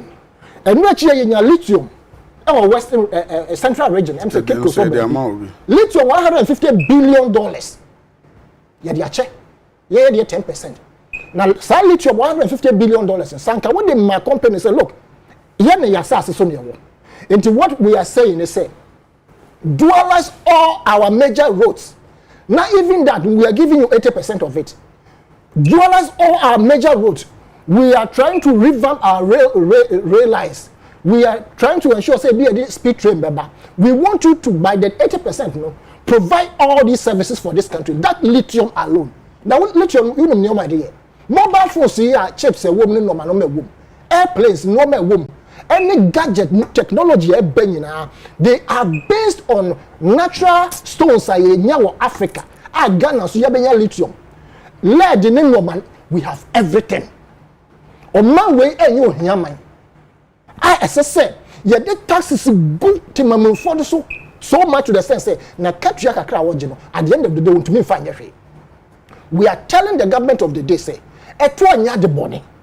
We ourselves, we will love to see say ye tria etwa na etwa no so anka ye de ya de papa enuntina some of us we are against the suspension or the abolition of sato they should bring it back and yes sir the moment Liberal Party of Ghana ibeba ni ye person be reintroduce tolls on be catch say we are insensitive but and as a matter of fact we are seeing na toll ye je and remember toll enye adie bia roto no enye adie bia it makes up a substantial amount of the economic value of that particular country enye nkrofo kakra omo yusu car no and omo twa roto you cannot place a toll booth on the road now you think say every Ghanaian will pay no it doesn't happen that way enye omo yusu car omo fa hope na e region kuma kan say I was sad or say it is unfair to be taxing people who will be driving less. He used, I think, the Kaswa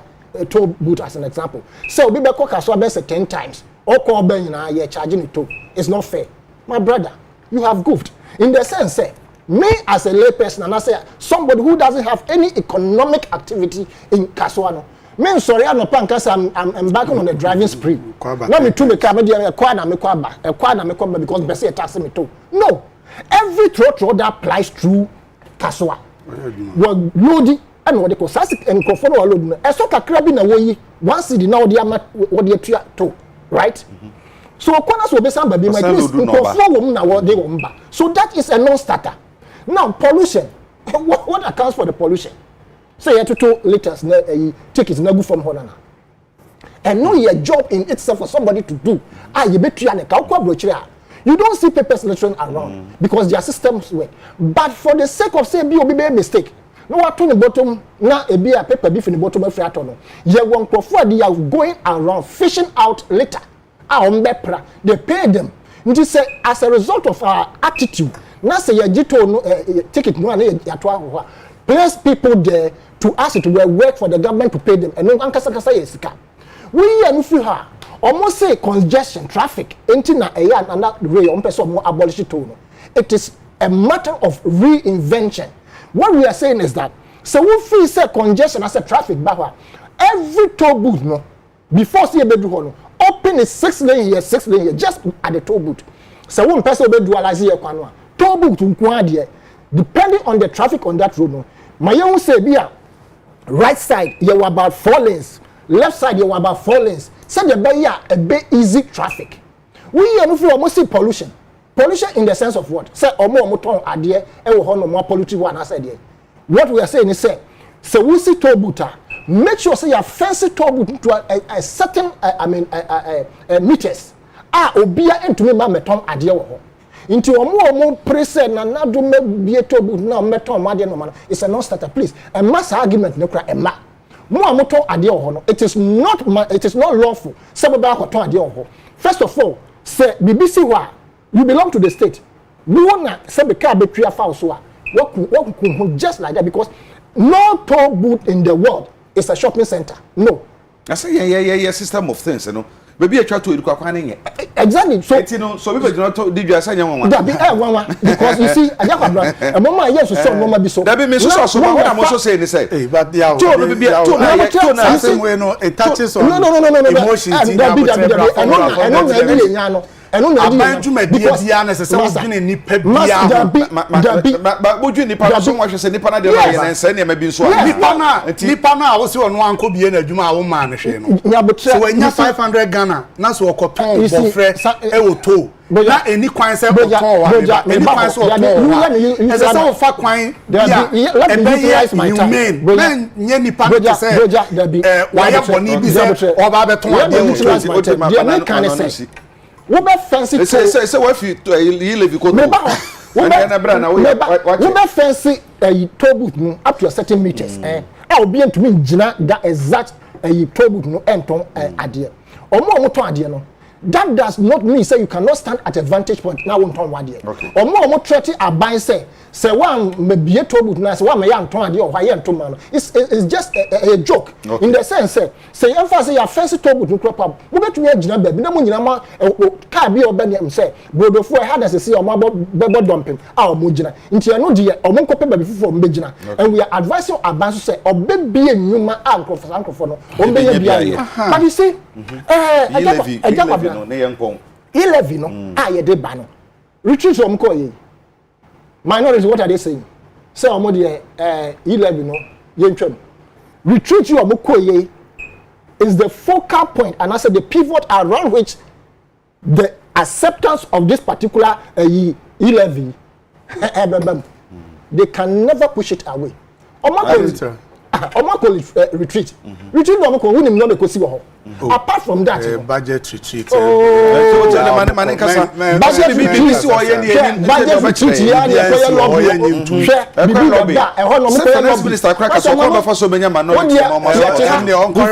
minority are able to push this levy away I will clap for them papa because some of us we want the levy to be taken away now rather the young fan build telcos no boji yesika no nti se minority won kwatra what said the omo ye ne watrama ye wura kan ofori ato san betra ye so biemu a it means na kan ofori takra ma ngino sa 11 we na mo ngino sa 11 we na mo ngino na wura kan ofori da no yete o man ngino he was a finance minister we were expecting that Dr. Akoto Osayemko who used to brace the storm regarding budget issues and I said those who were spokesperson for the NPP on budget na say na ya wo dey go we boy ndisi ai the kufu no aboni ni ajino on kan asem na ye minority a wo mo ye ayi what approval so na na mo mani ba ne sa into the same thing I see this na the only appointment dey o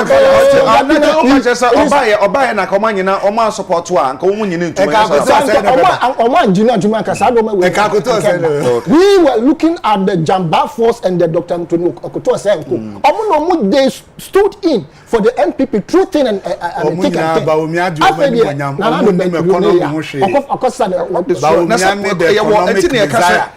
economic management team. So how do you know say nipa abobom di nyina enya part of the economic management team?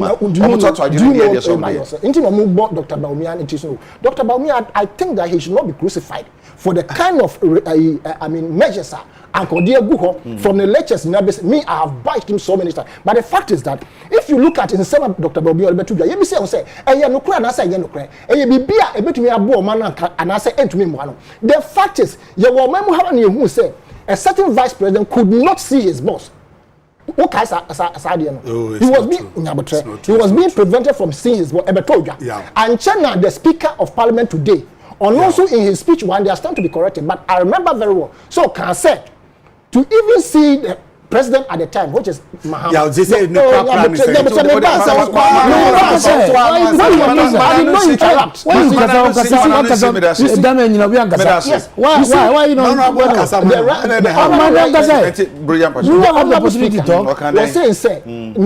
to even see the former president Mahama was a difficulty, right?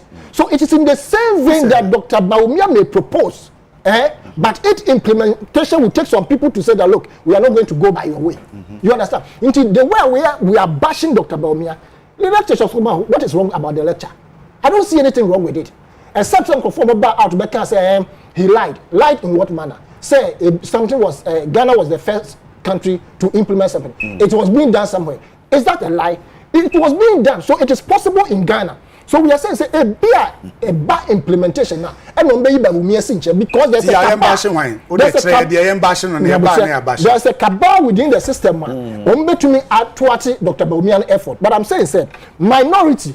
So to me pushing this e-levy away. I will clap for them because that is all we want. Okay. But we are not saying government should not tax people. Yes, so tax. Rather than they should reintroduce it immediately. Yes, I did okay. In fact, Mr. Akbalu party man, for today, okay, I can see you are bribed by the MPP. I really loved your contribution, but as for today, today they will say I am an NDC.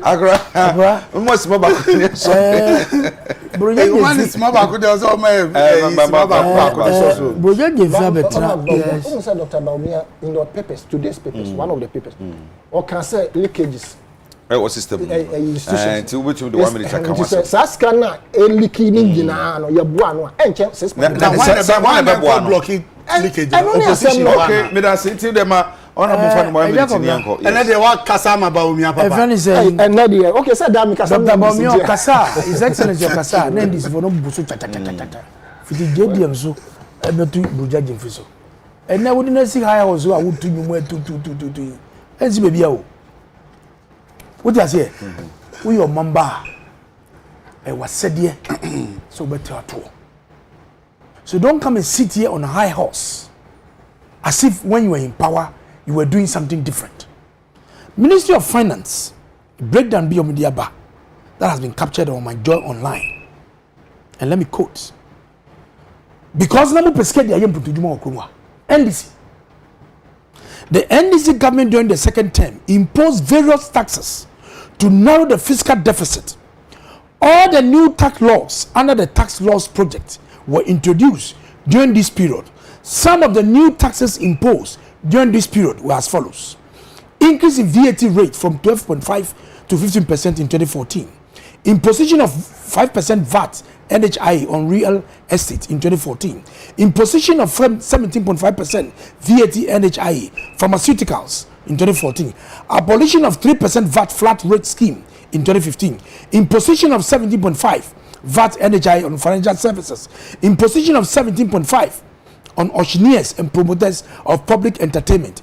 Imposition of 17.5 VAT NHI on business on gymnasium, physical exercise. Imposition of 15% capital gains tax on petroleum operations. Imposition of special levy on CIF value on some exempt items.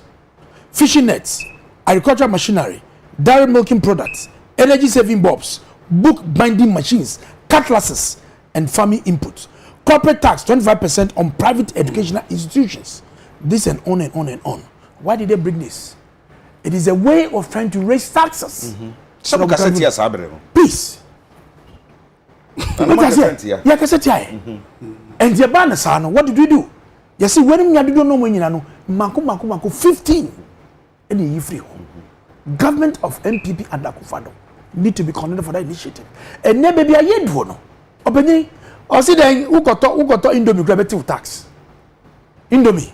Who got Indomie, you know, 5 CD. To say, but one I can't catch now. Oh. One I can't catch now. Or see, we enjoy borrowing. If we start borrowing, we would hear. We see enjoy Busuaji. A 12 year free. How do you develop this country? A Jacob or Cassinia borrow. Kosi. Koda. We see a 12 Yanjaji. Busiani is particular so how do you raise revenue? Are they referring to particular tour? We say you must think outside the box. And that is. And this is one of them. Every talks us by. So they all talk the same thing. They charge even 2 times more than the edit 2. But that means that you are coming to power in 2024. Don't want to forget about it. And they clearly, they are yepa set him before they say, yes, Semwara. Mamu tell this way. Ejuma John Mama Bayo Okromo aye we saw it. His performance was clear for us to see. And so the CJ Gunenum, no tunum, they are better than MPP and Akufado. Please, don't believe them.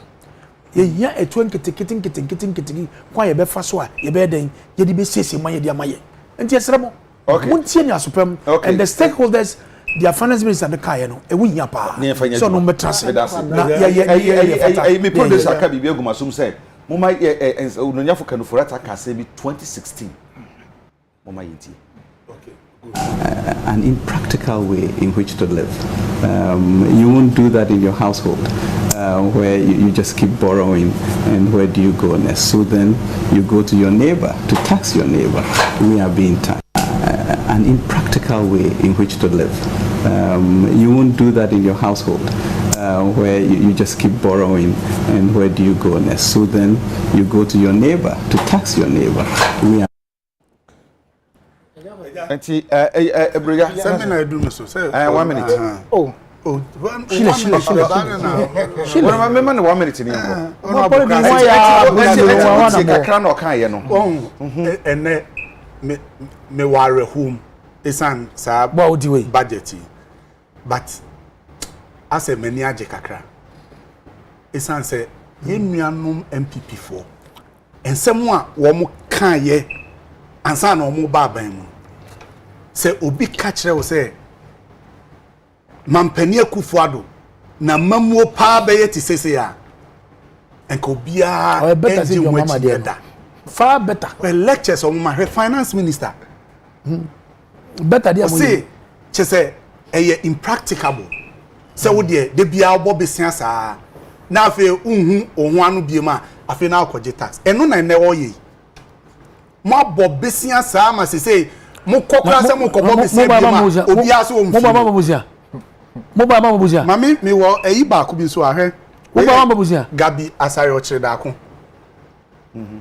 ne nsɛm a wɔkan yɛ afi bia mu na nkɔfo akunkyire say ketrema mpronti no 2014 we 16th November 2013 tie de gabi asɔre chidako mampani akufo ado no wɔfa o say for a nation to tax itself into prosperity is like a man standing in a bucket and trying to lift himself up by the handle say oman ebegije tuo say obedi yie no eti say obi a wogina bokiti mu no opese ono asan so bokiti ne nsa no opegya no 2013 till 2014 or say this is proof that higher taxes don't lead to more revenue but only hurt businesses, consumers and kill jobs. 2014 Gabi Asorchidako till 2021 the same person on se sign the otiano till the oka esan say na aban abenti or say Ghana's development paradox. You say you want the country to be fixed, yet you are against raising revenue to get it fixed. Motives matter. The same person obi nka say menje to and obi nso nka say men ko bobesia obo besia na oje to a edikoye bibi ana eja kwabna meboa odi koye bibi said ya wo ye no mfaso ni so na wujaya onje to bebre eto bebre ba ye je no die na ye de ye secondary school ba akukura ni ho amasi hospital ba akukura ni ho amasi chise munye bibia ye de ye ni be hu akase we na de kanaba not you see hospital pese nanu ya minister for information oko Mamo sister station peace propaganda chairman general interview na osi afedie on kasa as information minister or kasa as MP na say eto na ye beje eye baumia tax no ye gi a ye hyeda enyi bi te say 2 billion say ye de koto futuo bi ne de aya akwan na ne yem hyehye ne say scanning na akogu consolidated fund ma sika no be san ye hu de ye de aye. This is Minister of Information. He said this? Yes, he said this. The video is available. Met me at the area me the better. Or say on kasa as information minister or kasa as MP. The chain say yesika yeji ayedi kogu ade enu nyina no. Man penny behind jet. Okay. E de kwa ye de ye niema emfa so bi say mu jaye no a. Of course, and ya na me be say ya say ya. Wo hwe ebinim so kasa the expenditure so na say ye cut and code according to our material and also can to be more manka sika ye say no so say the nwunu no enye kakra ye focus on expenditure so anka moa. You see Adekye expenditure na wo kan ho say yembisi e ho say e de na ye spend wo because sincerely speaking normal ye spend wo ho no visibility is very difficult for us to see. I mean, progress interchange. Yeah, say NAC way. We don't pay any no because, like Honorable rightly said, no, I've been a koji bosia no manama. But of course, for my year, into you bet me aka. We share a terminal interchange. Visibility, you say at the end. But I am thinking, say, it's kind of imagining and I come here could say, Nina could share electronic systems until we don't see the physical development now and can say such kind of imagining and can say money when of course I can attest to the fact that cameras are all over now and they continue to plant them across the country. Yeah, so those things we will speak to them. Until say you can't expenditure, of course I see a cut your code a material according to your code according to our material in the sense say we share a population of just about 38 million. What the permit say 40 million. Now say your budget your the presidency. Of course the presidency no a different institution that makes up the presidency. But NBC I must say basically the presidency no. Says how is it used? Into SSR quantum of money say call. Into here can we can say we are not against any taxes. In fact, we are calling for the reenactment of the towing system. And yes, I can say. So we make taxing no more. Factor telcos, no, because Adekye menu to hay data. No what and what told data to see at 20 nasa. And so you or mine mine abano so who say your own people are also using data. You Ghana for. And we know how our data sika. Into you know now better say look, the data that people are using too expensive. Into we know better more shares are more when you pepe. Say that America omo data free and many other developed countries. But don't forget, it's not like free sakeke. Yeah, every baby what dream muscle. Until data could be free in this country, but free baby. But see how better taxi your memo. Data when den so say no. Credit card no more than den no manam. Until as much as a supporter say, we taxes no. Look inward as well. Inward I mean our natural resources. Namon cause gold na ye dia channel. Ye sabium. Oh, you're not a channel. That sanke yes, I don't know and will not even tax the ordinary person. Say, Naketuaka Krafiana Abano, so you better tax. No, we have so much to be leveraging upon to develop this country. But I joke about NPP. They are not ready. That is why it is important. So the Liberal Party of Ghana, LPG, yeah, should be looked at. Okay. And my bonus to na Akbaluba. Exactly so. May that say, Honorable Titus Ni Kwate Glover. Daniel Nikwa. Daniel de my father and Nanka as a police in here. Yes, sir. Me frafra nyo ho. Tika me connecting. Okay. Me can save. Yashishe Honorable Daniel Ni Kwate Titus Glover. MP3. We have a high horse. Can it tell is opposition. Yeah, Sanita no national organizer LPG me that say. And Abroja Jemfi enkane Ashanti Regional Youth Organizer dema NDC unso me da so wo prese ye be ma ne kwan amana be ye National Youth Organizer dema NDC unso me da wase nana ma aboaje wase emnura am odi ne birthday mo fa ho nyina woda mo nyina ase papa enye asanketo asanso ena Mr. Fuseni Abdul Rahman ene wa woda wo mani nyina asa me kan kiro se wo mo do ye papa enye agrokura Auntie Mary ewo kofurudua nsukwaw wone normal technical school na edi hwe ni mu ho note oye koko ntini e feni koko Auntie Mary memo achi anope sanso ena Mr. Jumo a ono ona e kwanchefo pani a oda Capital View Hotel ano ewo kofurudua nso nana memo wachi ene anope odifo ayi be man kwan ye beba ho ne pop o me ba ko ho fine how fine bo fu echi he ya okay so how you correct papa Ali Suraj o say Ali Suraj wunim Okay, we'll be about Yeah. and so also person called National coordinator or NPP. Sawo. I mean, what of experience? At least okay. Suraj. I see. Declared the I see. And I mean, so the person me call contested as MP for UTV. Into Monto Mami. Na me tumi ni nkunu. Me di de agya kwabre. Ho nya kopon hi adoma. O kire be say hia yakra mu nyina.